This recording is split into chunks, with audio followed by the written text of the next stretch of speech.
Hello les cabistes, un vendeur en concession neuve qui vous raconte des bêtises. Ça peut avoir de très lourdes conséquences. Je vous montre ça dans un instant.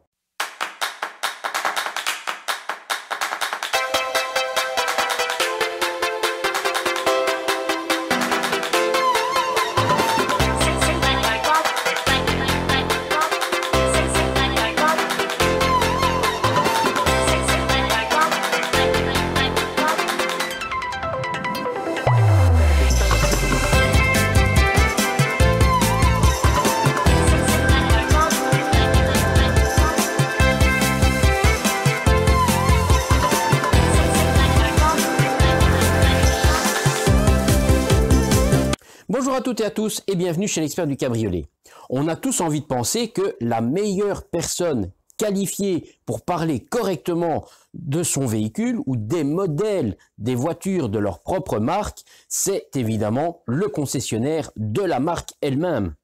Je vais tordre le cou à cette idée que beaucoup se font, que le concessionnaire a le savoir absolu sur tout ce qu'il faut faire et ne pas faire sur leur propre voiture. Malheureusement, beaucoup de gens, et je le rencontre encore aujourd'hui en 2021, celui qui a la chance de pouvoir acheter aujourd'hui un véhicule neuf, entre autres un cabriolet, va certainement poser un tas de questions à son vendeur. Et si à un moment donné, il pose la question fatidique « Et pour ma capote, qu'est-ce que je dois faire ?» il y a de grandes chances que la réponse, elle va être « rien ». Pas qu'il n'y aura pas de réponse, la réponse, elle va être rien. Le vendeur va lui dire, il n'y a rien à faire. Peut-être qu'il aura un discours déjà rodé en disant que les qualités de toile d'aujourd'hui sont très différentes d'avant, et ceci et cela, et patati et patata, pour vous dire qu'au final, il y a besoin de rien faire, que la toile va s'auto-nettoyer toute seule, s'auto-régénérer toute seule, qu'il n'y a rien à faire, qu'on peut aller au car wash, au self, que tout est permis, comme sur une berline, comme sur un coupé ou un SUV, etc. Eh bien, malheureusement, cette réponse, elle n'est pas vraie, elle n'est pas correcte, elle est fausse. On doit entretenir une toile de capote. Je vous l'ai déjà montré et expliqué dans de nombreuses autres vidéos, mais ici, je fais la petite vidéo parce que cette cliente, elle a malheureusement eu ce très mauvais conseil à l'achat de sa voiture il y a 10 ans, parce qu'on peut voir que c'est déjà un ancien modèle, et elle a fait ce qu'on lui avait dit de faire, tout simplement. Alors, forcément, l'auto neuve, quelques semaines, quelques mois, tout se passe bien, pas de problème. Au bout d'un an ou deux, parce qu'il faut savoir que cette voiture ne dort pas au garage, elle reste à l'extérieur. C'est une voiture qui vit en ville. Donc, au bout d'une paire d'années, elle a commencé à avoir des traces de salissure, un peu d'usure. Et en allant chez son concessionnaire pour faire les révisions classiques mécaniques, elle pose la question une première fois en disant « Qu'est-ce que je dois faire à ma capote? J'ai l'impression qu'elle se salit. Il n'y a rien à faire, madame, vous devez laisser comme ça. » Les mois passent, une année de plus, ça s'abîme et ça se salit un peu plus. Même question, j'ai l'impression que ma capote se salit de plus en plus. Est-ce que vous pouvez faire quelque chose tant qu'elle est à l'atelier chez vous? Mais madame, il n'y a rien à faire, c'est comme ça, c'est prévu pour, ne vous inquiétez pas, rassurez-vous, il n'y a aucun danger. La cliente, pense que c'est juste, que c'est comme ça, qu'il n'y a pas à s'inquiéter. 2, 3, 4 fois d'affilée, toujours les mêmes réponses. Et maintenant, cette voiture, elle a 10 ans et elle a réellement de très gros problèmes visuels et pas que. Il y a déjà des débuts de problèmes internes. Le hasard fait que elle a un petit accrochage, elle va en carrosserie, toujours chez son concessionnaire, et elle repose cette fameuse question au responsable de la carrosserie. Est-ce que, tant qu'elle est chez vous à l'atelier, vous pourriez pas faire quelque chose à ma capote? Parce que là, ça fait déjà 10 ans que je l'ai, et elle commence vraiment à être plutôt très très moche. Il y a plein de taches, il y a plein de lignes et d'auréoles bizarres. J'aimerais bien, j'ai une belle voiture, j'aimerais bien que la capote soit également jolie et ne soit pas quelque chose qui semble négligé. Et là, réponse différente par la carrosserie. Mais madame, les capotes d'aujourd'hui n'ont plus rien à voir avec celles d'avant. Aujourd'hui, c'est de la MERDE. C'est normal que ça se dégrade. Nous, on sait rien faire à ça, hein. C'est le produit qui est comme ça. stupéfaction par la cliente, un son de cloche où il fallait absolument pas s'inquiéter, second son de cloche toujours dans sa propre marque, que c'était les conséquences inévitables de ces voitures-là. Alors bien évidemment que ni l'un ni l'autre n'a donné un bon conseil et n'a donné un réel bon avis. Vous avez déjà pu le voir dans une multitude de mes vidéos, un entretien de capote, ça vous permet de retrouver une belle capote, mais surtout, il ne faut pas attendre d'arriver à des points critiques. Il faut entretenir en temps et en heure pour ne pas dégrader justement. Ce qui, hélas, n'a pas été fait sur celle-ci, et non seulement elle a visuellement une capote qui n'est pas jolie du tout, mais en plus, le fameux problème de décollement est en train d'arriver.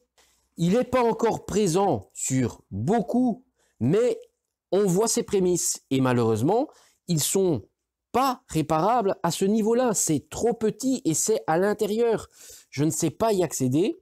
Donc, il y a deux solutions. Ou on la prend en main, on fait ce qu'il faut régulièrement, voire un peu plus que l'habitude, pour essayer de stopper, de ralentir ou de figer le problème de décollement pour pas qu'il arrive, ou alors le plus tard possible, ou on laisse tel quel et on attend gentiment que tout se dégrade. Je vais vous montrer ça. Voilà donc notre capote. On a vraiment beaucoup de champignons. On a de la verdure bien incrustée sous les rebords. Ça va vraiment jusqu'au fond. C'est très très vert. La nervure ici est également toute verte. Alors le haut, n'en parlons pas, c'est vraiment un tapis de champignons. Vous pouvez vraiment voir, hein, ça c'est pas, ça date pas d'hier, hein. C'est vraiment bien incrusté.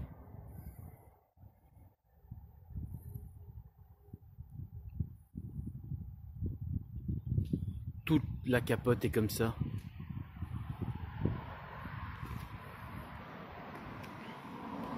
Devant, au milieu, au centre, sur les côtés, même les rebords. Si on regarde, c'est très sale, très vert. Le tour de vitre, même chose.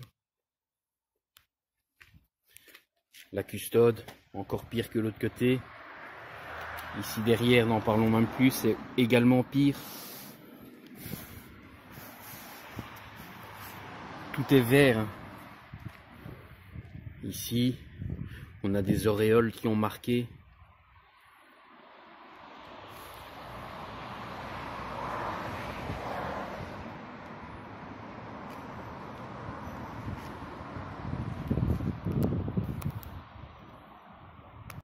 Voilà, on vient de voir un petit peu le visuel de cette capote. Eh ben, elle est pas belle du tout. Elle a 10 ans. C'est pas très vieux pour une toile de capote, surtout pour une Audi. Après, évidemment, qu'une fois qu'elle passe entre mes mains, je vais la récupérer. On va voir ça dans un instant. Mais le problème, le mal est fait. Il y a de la dégradation interne. Je vais vous montrer le rendu fini et les problèmes sur lesquels, pour le moment, je ne peux pas faire grand-chose. Voilà notre Audi A3 qui est maintenant traité et nettoyé. Alors on peut constater déjà une très belle et nette différence. Notre capote est maintenant redevenue comme elle aurait dû toujours être, c'est-à-dire bien noire et surtout bien imperméable. On n'a plus aucune trace de verdure, que ce soit sur les bords, tout est bien propre, derrière, de devant, sur les côtés, le tour de lunette arrière, le bas de vitre, tout est bien propre. Alors évidemment, les traces d'usure, ça, comme vous le savez, c'est irréversible. Ça ne partira jamais. C'est un peu logique, c'est l'utilisation qui a fait que on a des traces de plis qui sont visibles. À l'avant, même chose. On avait un avant extrêmement dégradé. On avait vraiment des beaux gros champignons qui étaient en train de bien se développer là-dessus, parce qu'il ne faut pas oublier en plus que la partie ici, il y a un carter rigide, donc là on a quelque chose de dur, donc on a une humidité qui peut certes abîmer la toile, mais en plus abîmer la partie métallique qui se trouve en dessous, puisque ce morceau ici à l'avant, c'est rigide, c'est là où il y a les crochets de fermeture, la poignée, etc., les fixations avant, des bras oscillants latéraux, donc on a une zone ici à l'avant rigide, et après sur le reste de la capote, ben, on a des zones où c'est souple, il n'y a rien, on a juste les barres, les arceaux intermédiaires. Mais donc en plus de la toile, on dégrade aussi la partie métallique, la partie armature. On peut vraiment bien voir que là maintenant on a récupéré une très belle capote malgré son état de départ. Par contre, je vous disais, on a déjà hélas un problème de décollement. Le coin ici est en train de pourrir, mais de l'intérieur. Et je n'ai pas accès, donc c'est en scrutant vraiment de près que j'ai pu me rendre compte qu'on a un petit début, mais c'est en dessous et à l'intérieur. Donc je ne sais pas y accéder. On a un second problème, et ça c'est assez fréquent sur l'Audi A3 et sur la Golf 6 qui subissent d'énormes agressions extérieures avec des savons totalement inadaptés, c'est la fixation interne du ciel de toit qui est elle aussi collée à l'intérieur du système de la capote et qui se détache de l'intérieur. Donc on n'a pas encore vraiment le vrai décollement de toile de capote à l'extérieur, mais on a le décollement à l'intérieur, ce qui est beaucoup plus compliqué et qui, s'il n'est pas réparable, arrive à la même situation, remplacement de capote. Donc encore une fois, aïe aïe aïe aïe aïe, pourquoi ne pas avoir donné directement le bon conseil de faire l'entretien de cette toile de capote correctement en temps et en heure? Ben peut-être tout simplement parce que ils ne savent même pas eux-mêmes et ils ont peur de dire qu'il y a un entretien à faire sur cette toile de capote. Parce que si un seul d'entre eux dit « Oui, sur ma capote d'Audi, il y a un entretien à faire tous les X temps, à tel rythme », mais que les autres ne disent rien, ben l'acheteur qui n'a pas d'informations, qui ne s'informe pas sur le net, ou qui n'a pas de vraie expérience de cabriolet, ben, va s'en tenir à un seul et unique avis, celui du vendeur. Et s'il va comparer une Audi, une BM et une Mercedes, eh ben, il aura deux avis, on lui dit il n'y a rien à faire, et un avis, on lui dit il y a quelque chose à faire. S'il cherche la facilité et la tranquillité, ben, il va aller vers un des avis où on lui dit qu'il n'y a rien à faire. Dans un sens, c'est un peu humain, c'est logique. Après, d'un autre côté, il faut rester perspicace. Il faut rester un peu intelligent quand même. Il ne faut pas écouter naïvement et bêtement un vendeur qui, lui, est juste là pour vous vendre. Et ça, c'est valable aussi bien pour un véhicule neuf comme ici, ça a été le cas malheureusement, ou pour une voiture d'occasion. Je vais prendre un autre exemple. Si vous achetez un beau blouson en cuir ou des belles chaussures en cuir, vous n'allez pas à un moment donné les nettoyer et réimperméabiliser vos godasses, les recirer pour qu'elles soient de nouveau bien belles, bien brillantes et bien imperméables pour pas avoir les pieds mouillés. Pour votre blouson, même chose. Au bout de quelques utilisations, il va s'assouplir. Vous allez le nettoyer et lui faire un traitement pour le réimperméabiliser et ne pas abîmer votre cuir. Eh ben, c'est exactement la même chose. Pas du tout avec les mêmes produits, pas du tout de la même manière, parce que ça subit d'autres efforts qu'une chaussure ou qu'un blouson, mais une toile de capote a besoin d'être nettoyée et traitée. Certes, je l'ai déjà expliqué, effectivement, il y a bien une protection à l'origine quand on conçoit la capote neuve, mais ça s'estompe. Et en fonction du rythme de l'utilisation, si l'auto dort au garage ou pas, si on l'utilise beaucoup ou pas, si c'est une voiture qui roule toute l'année, été, hiver, qu'elle est agressée par l'extérieur, le soleil, le sel de l'hiver, le froid, la pluie, la gel, etc., le rythme d'entretien pourra être évidemment différent. Mais la durée moyenne, elle est de 2-3 ans pour une voiture qu'on va utiliser au quotidien. Après, encore une fois, quand on est sur une voiture d'exception qui va faire 1000 km par an et qui va être décapotée 2 fois sur l'année, forcément, ce rythme pourra être plus large. On aura un premier entretien bien plus tard que ces 2 ou 3 ans. Mais le but d'un cabriolet, ça reste de rouler et d'utiliser la capote. Donc parfois on roule peu, mais on manipule beaucoup la capote.